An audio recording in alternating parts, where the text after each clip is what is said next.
Boa noite, queridas irmãs, queridos irmãos. É com muita alegria, mas também com muito temor, que nós iniciamos mais esse momento juntos para prestarmos esse culto a Deus.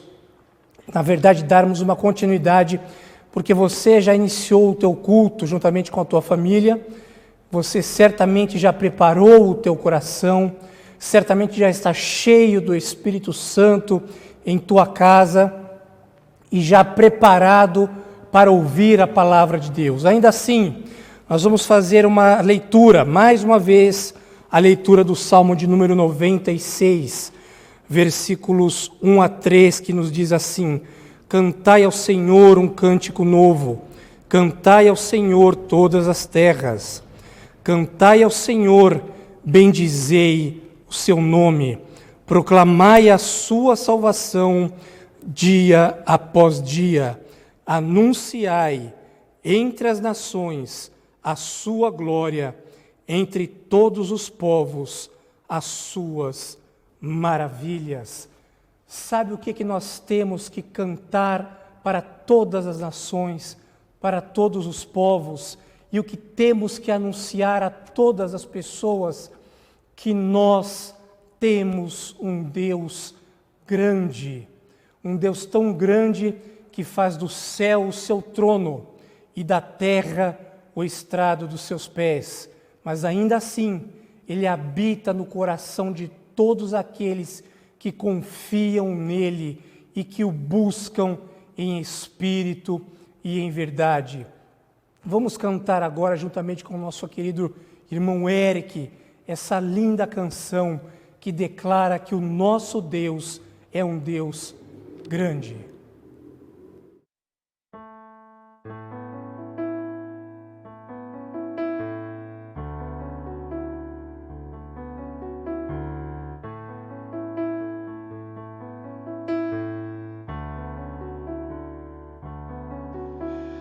Grande é o Senhor e muito digno de louvor. Na cidade do nosso Deus, seu santo monte, a alegria de toda a terra, grande é o Senhor em quem nós temos a vitória, que nos ajuda contra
diante dele nos prostramos.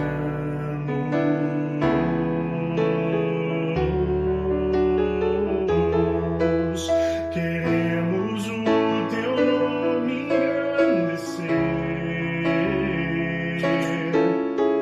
e agradecer-te por tua obra em nossas vidas.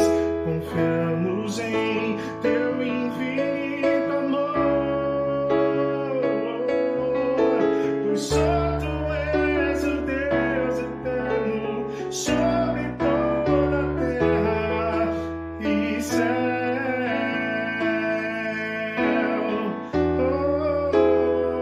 Oh, Senhor, queremos o teu nome engrandecer e agradecer-te por tua obra em nossas vidas. Confiamos em teu infinito amor, pois só tu és o Deus eterno sobre toda a terra e céu, sobre toda a terra e céu, sobre toda a terra e céu.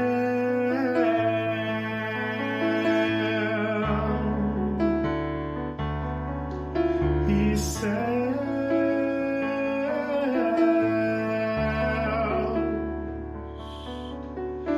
e céus.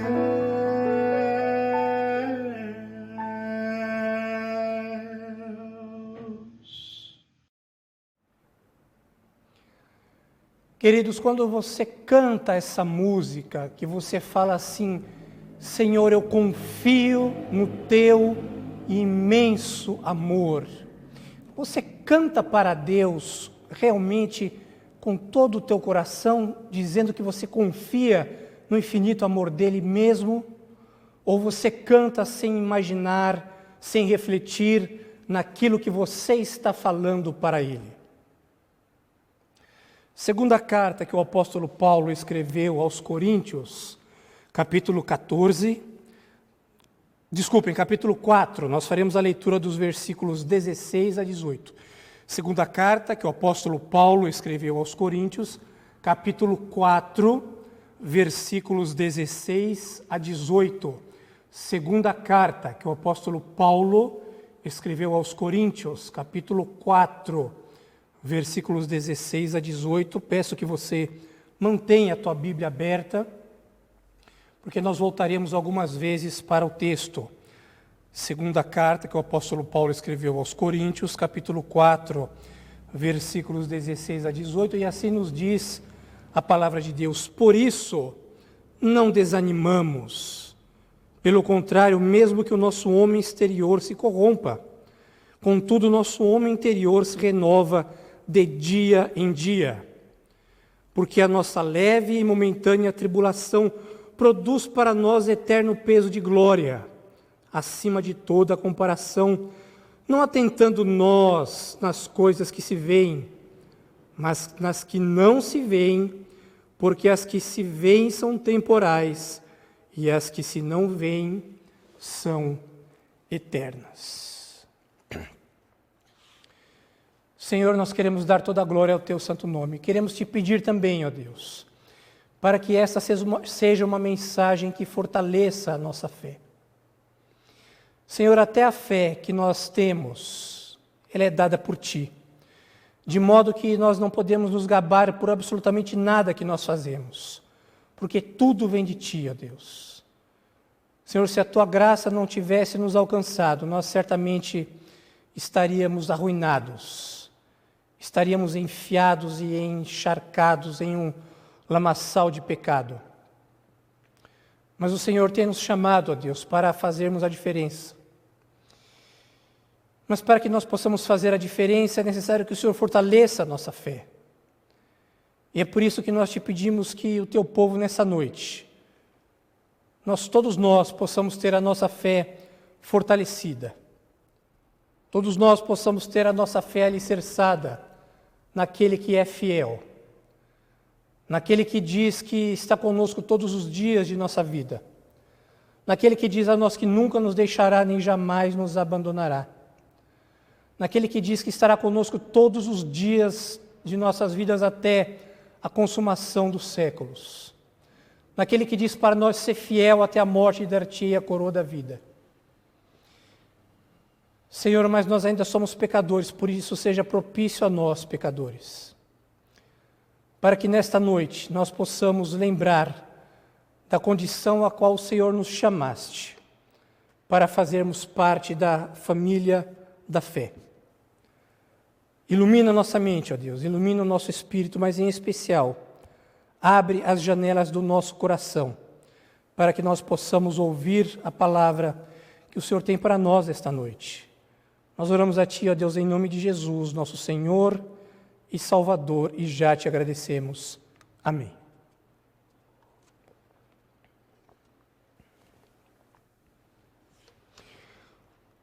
Amados irmãos, a nossa denominação há 161 anos está presente em nosso solo. Nessa semana agora, nós tivemos a alegria de completar 161 anos.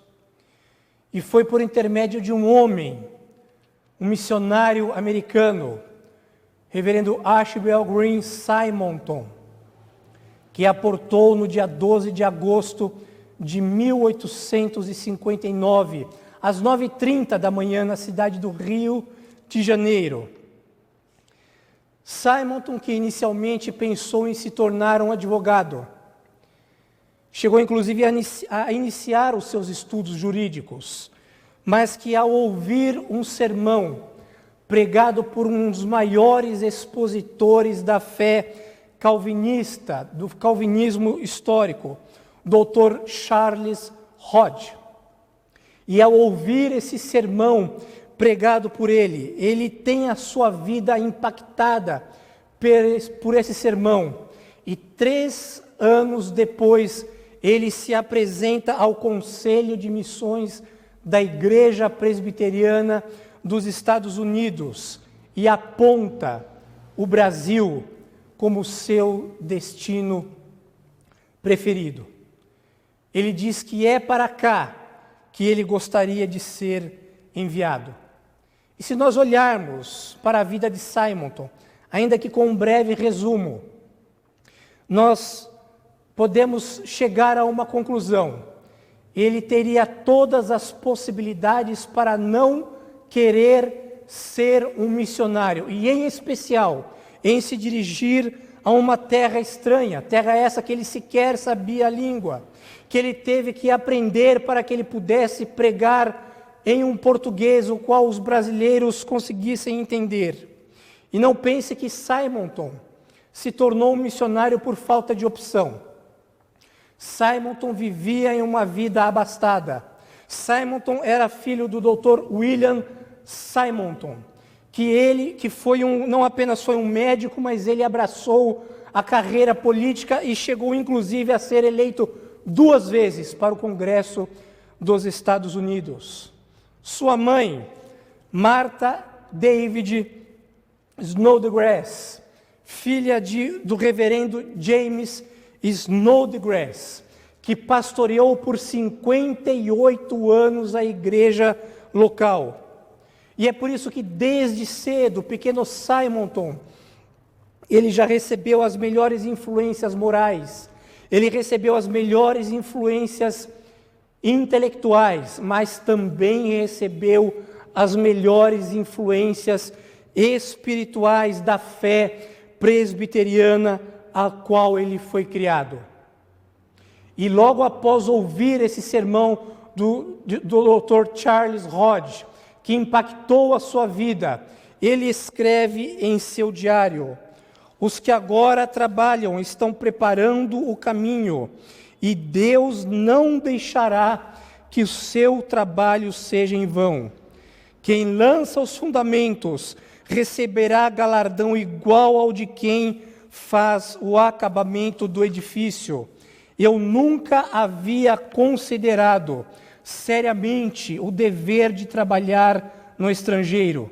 Sempre parti do princípio de que minha esfera de trabalho seria em nosso país, tão grandioso e que cresce tanto. Pois agora estou convencido de que devo considerar seriamente essa possibilidade. Se a maioria prefere ficar, não será meu dever partir? E se eu estou aqui hoje, querido irmão, querida irmã, amigo, pregando para você, se você está aí me ouvindo, é porque um homem há 161 anos resolveu sair do conforto do seu lar, resolveu sair do comodismo da sua pátria, para falar aos corações de um outro povo, e ainda que teve o apoio do Conselho de Missões da Igreja Presbiteriana dos Estados Unidos, esse brevíssimo relato de sua vida, esse curto relato do caminho que ele poderia ter destinado, que seria um caminho traçado mais cômodo, mais tranquilo, mas que ele preferiu andar em um caminho, nos dá uma imperiosa lição, que é o tema da mensagem da nossa noite: ande por fé. Tema da mensagem de hoje: ande por fé. Queridos irmãos, há duas formas de nós caminharmos. Há duas formas de nós trilharmos a nossa vida cristã no que se refere à nossa espiritualidade. Nós podemos andar por fé ou nós podemos andar por dúvidas. E essas duas formas, elas são contrárias, elas são opostas, elas são antagônicas. E nós precisamos, enquanto cristãos, escolher qual é o caminho que nós devemos trilhar em nossa espiritualidade. Se nós queremos andar por fé ou se nós queremos andar por dúvida. O que significa fé, reverendo? Fé significa confiança, crença no futuro, no invisível, e quem anda por fé crê em coisas invisíveis e não olha para elas como se essas coisas fossem coisas de menor importância. E a intensidade da nossa fé depende muito do grau de confiança que nós temos. Quem anda com fé luta, quem anda com fé batalha, quem anda com fé corre atrás das coisas, e quem anda com fé tem a certeza que irá conseguir aquilo que almeja, se aquilo que almeja está dentro da divina vontade soberana do nosso Deus. Ele anda por fé. Mas por outro lado, andar em dúvida significa crer exclusivamente em coisas visíveis, crer exclusivamente em coisas de aparência, crer exclusivamente se apegando nas coisas que eu posso tatear, naquilo que é aparente, naquilo que é visível. E quem confia em coisas visíveis, coisas aparentes, coisas circunstanciais, coisas palpáveis e vistas aos sentidos do corpo, não anda por fé, mas esta pessoa anda por dúvidas. E o texto que nós acabamos de ler, o apóstolo Paulo narra aos irmãos da igreja de Corinto que existem 3 pessoas diferentes no que se refere ao aspecto da fé em sua vida. Em primeiro lugar, o apóstolo nos apresenta a pessoa que já teve a sua vida renovada. O apóstolo nos apresenta aquela pessoa que já teve a sua vida mudada, mas ainda tem uma luta terrível contra a outra natureza que habita nele. A sua natureza já foi renovada, mas a sua outra natureza, a qual Paulo diz para nós que é a natureza caída, que é a natureza antiga. E aí ele diz no versículo 16, por isso, não desanimamos. Pelo contrário, mesmo que o nosso homem exterior se corrompa, contudo o nosso homem interior se renova de dia em dia. Isso significa que existem cristãos que uma hora vivem por fé, uma hora estão andando altaneiramente. Quando alguém compartilha com esse cristão uma dificuldade, uma dor, um problema, uma tribulação, esse tipo de cristão, ele fala assim: meu querido, Deus no controle, não se desespere, tenha fé que Deus vai te ajudar, Deus está olhando por você, não desanime, Deus vai te dar vitória. E veja, meus irmãos, não é errado você falar isso. Aliás, você tem que falar isso, você tem que desejar isso para o teu irmão. Mas o problema é que quando nós estamos falando sobre esse cristão do versículo 16, que dá toda essa palavra de encorajamento aos seus irmãos, quando é a dificuldade que bate lá em sua porta, ele não tem essa mesma fé no Deus que ele confia, segundo ele está passando para o seu irmão ou para a sua irmã. O problema é que quando a dificuldade bate à sua porta, quando o problema bate à sua porta, ele se desespera, ele se esquece do Deus que ele falou para o irmãozinho: olha, Deus está no controle, e ele se esquece que Deus está no controle da vida dele também. Ele se esquece que Deus não desampara os seus e que o mesmo Deus que está administrando a vida do irmão a qual ele falou: veja, querido, Deus está te preparando para te dar a vitória, é o mesmo Deus que está no controle da sua vida. Vejam, queridos, de novo, não é errado você dizer isso para o teu irmão. Você tem que dar uma palavra de ânimo para o teu irmão. Você tem que dar uma palavra de conforto para a tua irmã, quando ela necessitar. Na dificuldade, você deve apoiá-lo, você deve estender a mão para ela. Mas a tua fé, querido irmão, querida irmã, ela não deve ser uma fé terceirizada, a qual você só tem fé quando você tem que dar uma palavra para o teu irmão, para a tua irmã, mas quando o problema e a água está batendo no teu bote, você se desespera. É por isso que você tem que, a mesma fé que você tem para passar para o teu irmão, você tem que tê-la consigo também. A mesma fé que fala para o teu irmão: Deus no controle. Você tem que, quando as dificuldades batem à tua porta, você tem que falar: Deus também está no controle da minha vida, e é por isso que eu não vou me desesperar. É por isso que você tem que ter a certeza que Deus está cuidando de cada detalhe da tua vida. Você tem que ter a certeza que Deus está cuidando da tua vida também, da mesma forma que você tem a certeza que Deus está cuidando da vida do teu irmão, da tua irmã. Será que você não tem tanta fé para os terceiros? E você tem menos fé quando as coisas acontecem com você? Porque a sua fé não é apenas uma fé intelectual, não é apenas uma fé retórica, não é apenas uma fé que você assentiu aqui, mas ainda não recebeu aqui. Porque, meu irmão, se a tua fé ainda é uma fé intelectual, ainda é uma fé retórica, é porque pode ser que esteja faltando oração na tua vida. Pode ser que esteja faltando a leitura da palavra de Deus, que é a lâmpada para os teus pés na tua vida. Pode ser que você não está tendo um momento com Deus para que Deus fortaleça a tua fé. Pode ser que você, aliás, deixa eu te fazer uma pergunta. Nesse tempo que você tem estado em casa, onde muitos falam assim: olha, eu não tenho tido muitas coisas a fazer.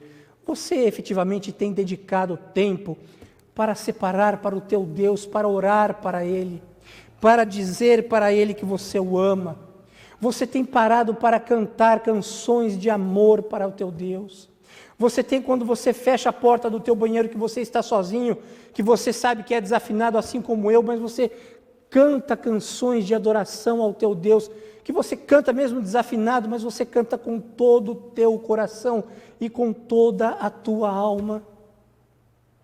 Você tem, queridos irmãos, realmente, querido irmão, querida irmã, como você hoje no culto, que você juntamente com o teu familiar, ou você que estava sozinho, você realmente, no hino de número 18, quando fala assim, sê nosso esteio, guia e proteção, tua palavra é a lei e direção, você realmente cantou isso para Deus com todo o teu coração? Ou um pouco mais à frente, no estrofe seguinte, quando você fala assim, sê o teu braço nosso defensor, pois confiamos em Ti, Senhor. Quando você cantou isso, você realmente refletiu naquilo que você estava cantando para Deus, ou você simplesmente cantou mecanicamente? Quando você cantou com o nosso irmão Eric, quando ele fala assim, Senhor, eu confio no Teu infinito amor. Quando você cantou junto com o Eric, você cantou isso realmente falando do mais profundo da tua alma? Ou você simplesmente acompanhou por acompanhar, sem refletir naquilo que você estava cantando para Deus? Porque se você não reflete naquilo que você está cantando para Deus, se você efetivamente não tem tido tempos de oração, se você não tem tido tempos de leitura da palavra, é possível que você muitas vezes tenha animado ao teu próximo, dizendo para ele, Deus no controle, mas quando a dificuldade bate à tua porta, você fica desesperado. Sabe por quê? Porque a tua fé é uma fé terceirizada. Querido, será que a tua fé é uma fé terceirizada?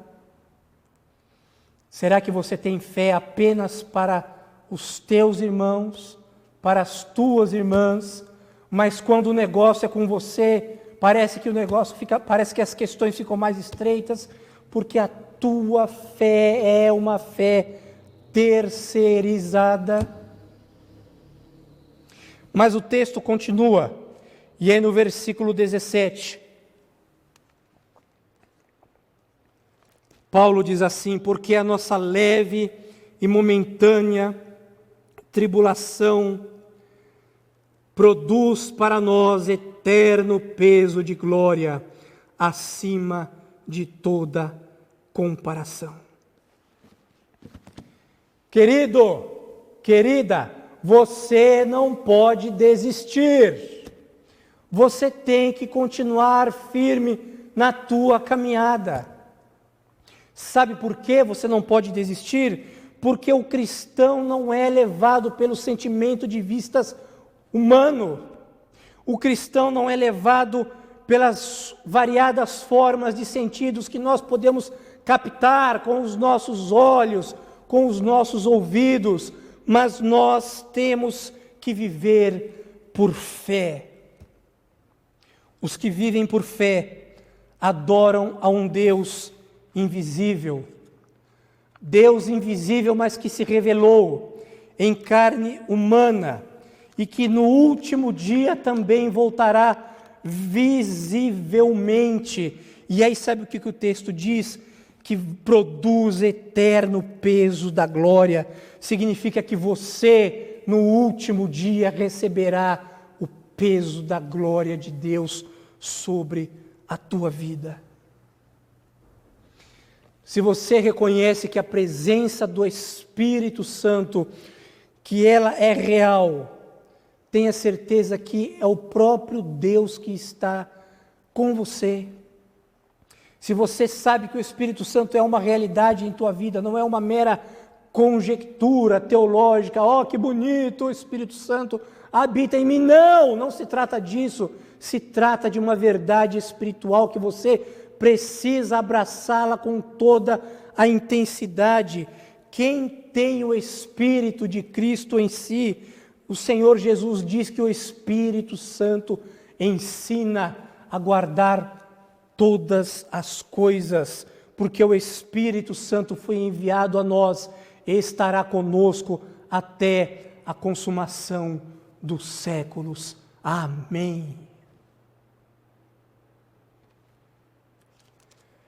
Mas nós cristãos também reconhecemos que o Espírito Santo é o Espírito da verdade. E pelo fato do Espírito Santo ser o Espírito da verdade, ele é o Espírito que o mundo não pode receber, porque não o vê e nem o conhecem, mas todos aqueles que o conhecem têm a oportunidade de receber do seu fruto, que nós, aliás, falamos na semana passada: amor, paz, bondade, benignidade, bondade, mansidão, domínio próprio, misericórdia.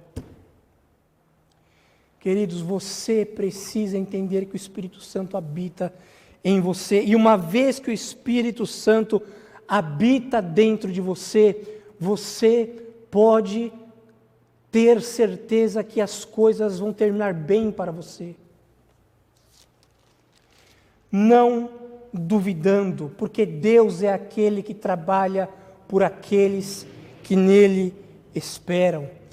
É por isso que o autor de Hebreus diz o seguinte: pela fé Moisés, sendo homem feito, se recusou a ser chamado filho da filha de Faraó, preferindo ser maltratado juntamente com o povo de Deus, ao invés de usufruir dos prazeres transitórios do pecado.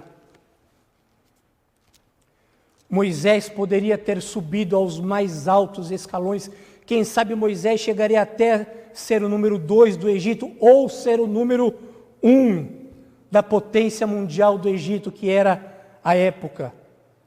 Mas ele preferiu estar com seu povo, escravo, acreditando que ele estava tomando a atitude certa. Como se explica tal atitude? Porque Moisés andava por fé, não duvidava. Ele tinha a plena convicção que haveria de remir o seu povo da escravidão e conduzi-los à terra prometida aos seus pais, uma terra de descanso. Mas o texto apresenta também, queridos, um terceiro grupo de pessoas, que está registrado no versículo 18, e diz assim: não atentando nós nas coisas que se veem, mas nas coisas que não se veem, porque as coisas que se veem são temporais, e as que não se veem são eternas. As coisas que se veem são temporais, passageiras. Passou. Mas as coisas que não se veem são eternas.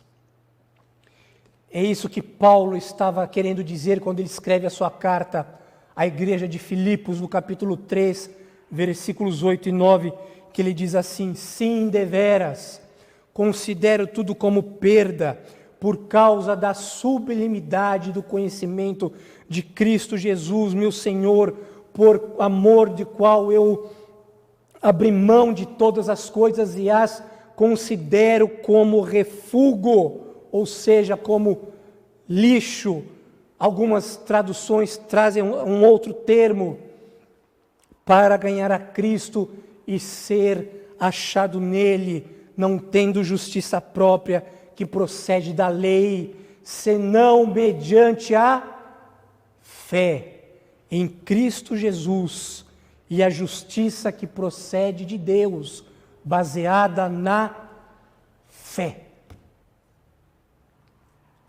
Nesse terceiro grupo de pessoas, que consideram tudo como perda, como lixo, como escória, e que sabem que já receberam o seu prêmio, ainda que não o viram, porque gozam da visão do Senhor, Eles, assim como Jó, no capítulo 19, versículos 26 e 27, dizia assim: depois, revestido esse meu corpo, da minha pele e minha carne, verei a Deus. Vê-lo-ei por mim mesmo, e os meus olhos o verão, e não outros. De saudade me desfalece o coração dentro de mim. Mas nesse grupo de pessoas, também existem aqueles aos quais o próprio Senhor Jesus relatou no Evangelho de João. E João diz para nós, lá no capítulo 17, versículo 24, Pai, a minha vontade é esta, que onde eu estou, estejais também os que comigo me deste, para que vejam a minha glória, que a mim me conferiste, porque me amaste antes da fundação do mundo. E o mesmo apóstolo, já um pouco mais maduro, já perto lá dos seus 90 anos de idade, na sua primeira carta, capítulo 1, 1 João capítulo 3, versículo 2, diz assim: filhinhos, 1 João capítulo 3, versículo 2, filhinhos amados, agora somos filhos de Deus e não se manifestou ainda o que haveremos de ser, mas sabemos o que havemos de ser, que quando Ele se manifestar, seremos semelhantes a Ele, porque haveremos de vê-lo como Ele é. Queridos, nesse terceiro grupo de pessoas que não se atenta nas coisas que não se veem, mas que não se atenta nas coisas que se veem, mas das que não se veem, porque sabem que as coisas que se veem são temporais, mas as coisas que não se veem são eternas. São todos aqueles que falam assim: Senhor, eu estou passando por um momento de angústia, eu estou passando por um momento de tribulação, mas eu sei que o Senhor está comigo. E eu sei que o Teu Espírito habita em mim. E sei que todos os fios da minha cabeça estão contados. E sei também que se um deles cair é porque o Senhor permitiu. Esse terceiro grupo de pessoas é aqueles que falam assim: eu necessito ter uma vida imperiosamente guiada pela fé. É aqueles que pedem para Deus: Senhor, aumenta a minha fé, ainda que para isso eu precise de passar por dificuldades, por lutas, por tribulações.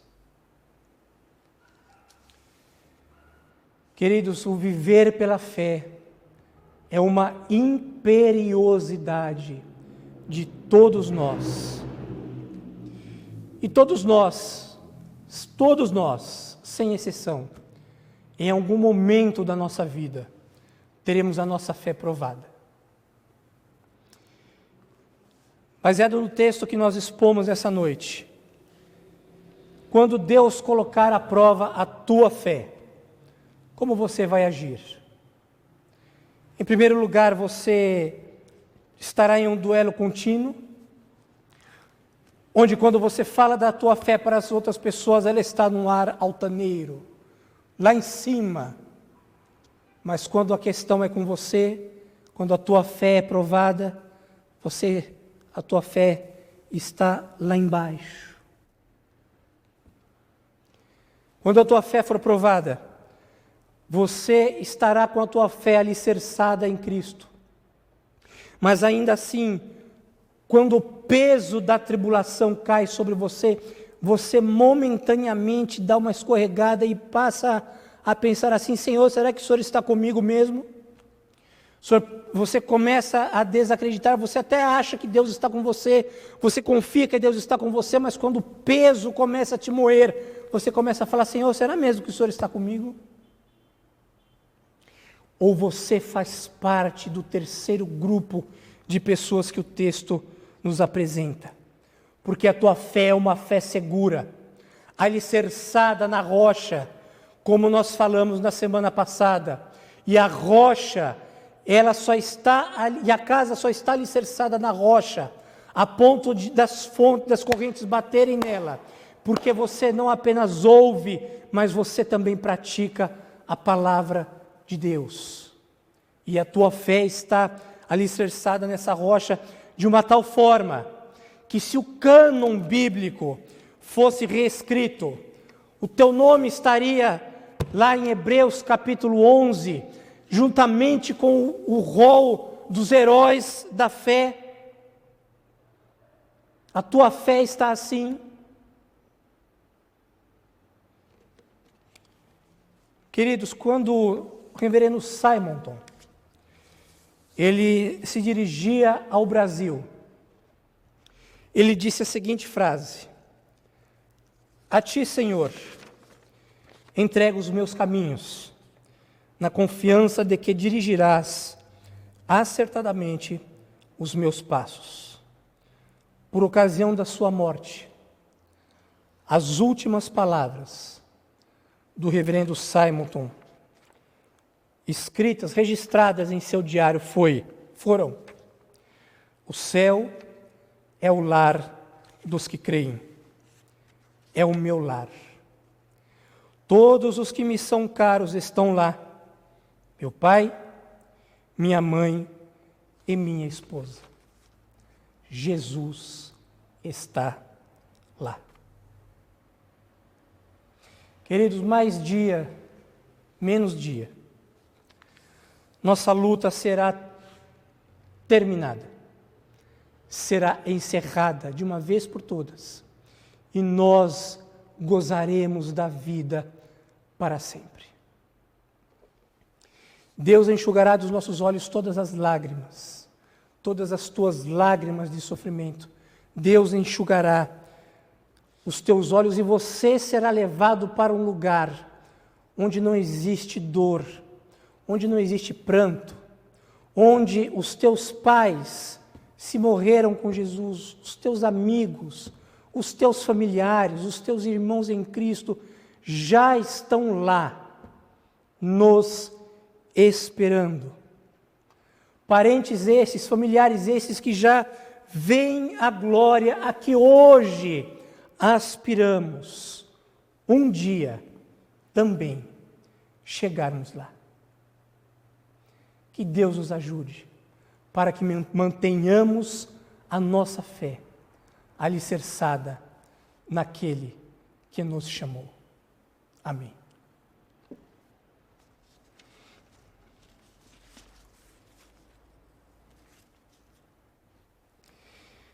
Nós vamos ouvir mais uma canção com a nossa querida irmã Paula. Que você possa cantar agora, querido irmão, querida irmã, com todo o teu coração. Declare ao Senhor que você veio para adorar-lhe.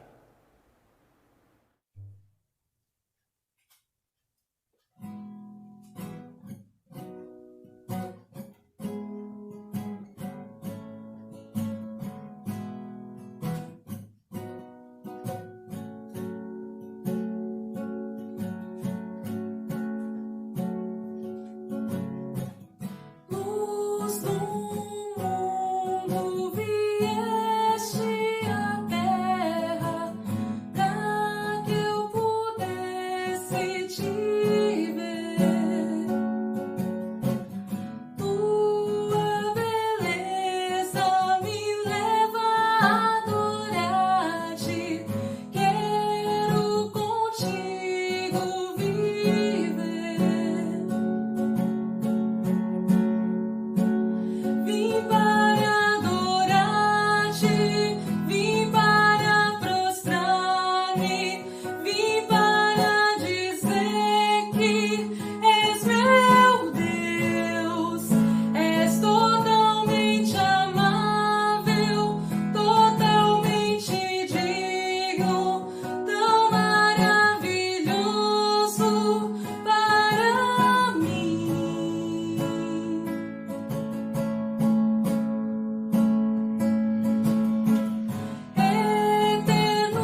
Essa é a realidade do nosso grande Deus, amável, bondoso, maravilhoso para nós.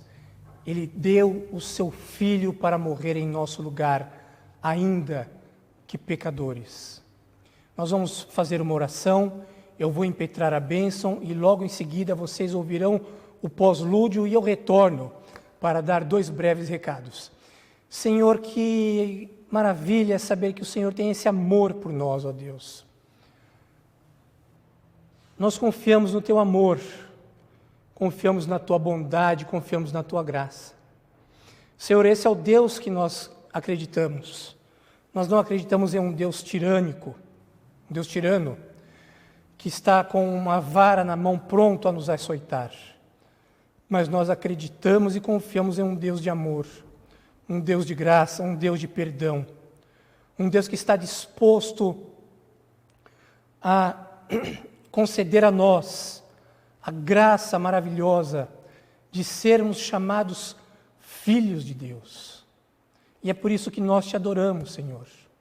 O Senhor não olha mais para nós como escravos, como vassalos, mas o Senhor olha para nós como filhos, filhos amados, filhos queridos. E é por isso, Senhor, que nós queremos que o Senhor use a nossa vida para abençoar a vida de outras pessoas. Senhor, que esta pandemia tenha vindo para que todos nós saiamos do nosso marasmo espiritual, para que quando tudo isso passar, nós possamos nos dirigir às lideranças de nossas igrejas e falar: eu quero dispor parte da minha vida para, de alguma forma, contribuir para a honra e glória do nome do Senhor. Senhor, abençoa o Teu povo que nos ouve nesta noite. Ou quer aqueles que ouviram também, através dessa mensagem gravada, que o Senhor os abençoe de uma maneira especial.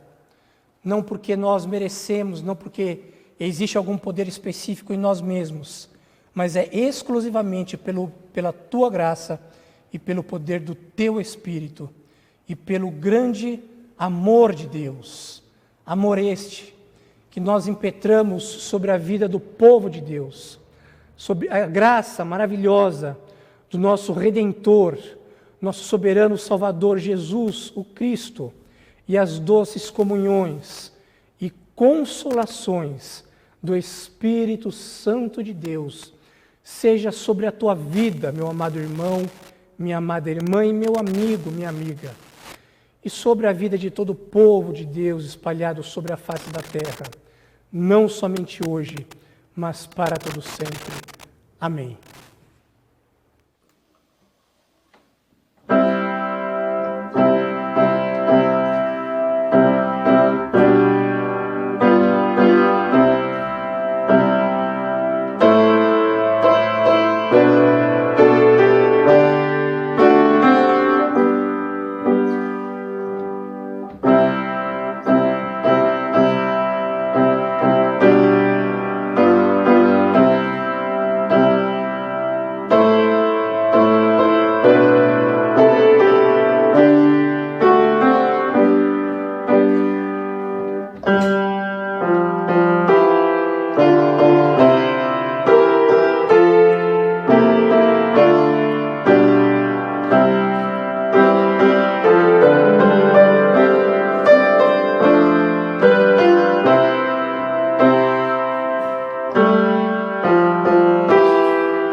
Queridos irmãos, eu quero dar 2 breves recados. O primeiro deles é que o nosso WhatsApp da igreja, com o nosso telefone 3966-2828, já está funcionando a todo vapor. Se você quiser mandar uma mensagem, você que não é membro de nossa igreja, você que não faz parte da Igreja Presbiteriana do Bairro do Limão, mas você quer falar com você, por algum motivo, quer falar com o pastor, pode mandar essa mensagem, eu te atenderei com o maior carinho e procurarei atender a sua necessidade em nome de Jesus. E também quero dizer para você que nos assiste, que é membro de nossa igreja, você está vendo aí, alguns irmãos falam assim, e até pessoas que não são membros, às vezes mandam mensagem para nós e falam assim, olha, eu quero colaborar, porque sentem no coração e veem que esta mensagem está sendo uma mensagem evangelística para a glória do nosso Deus. Então está aí na tela, projetados pelos nossos experts, Diácono André e Moisés, está aí a agência, a conta, para caso você queira contribuir com a nossa causa, que é levar a mensagem do Evangelho para as outras pessoas, você fique à vontade. Nós, no dia de hoje, pregamos a mensagem Ande com fé. Na semana que vem, peço que você já prepare o teu coração para a noite, no culto vespertino, você esteja preparado para ouvir a mensagem Ande com Deus.